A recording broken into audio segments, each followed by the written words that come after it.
আসসালামাইকুম, আশা করি ভালো আছেন, সুস্থ আছেন। নতুন আরো একটি টেকনোলজি আপনাদের সকলকে জানাচ্ছি প্রীতি ও ভালোবাসা।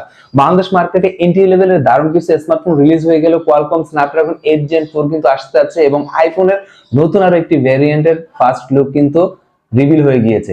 সবকিছু নিয়ে আমরা আলোচনা করব। নতুন হলে সাবস্ক্রাইব করতে ভুলবেন না, পাশে থাকা বেল বাটন প্রেস করে দিবেন। যদি ভিডিও কাজের মনে হয় লাইক দিয়ে সাথেই থাকবেন। সো দেশীয় ব্র্যান্ড নিয়ে প্রথমে আমরা কথা বলতে চাই সিম্ফনি।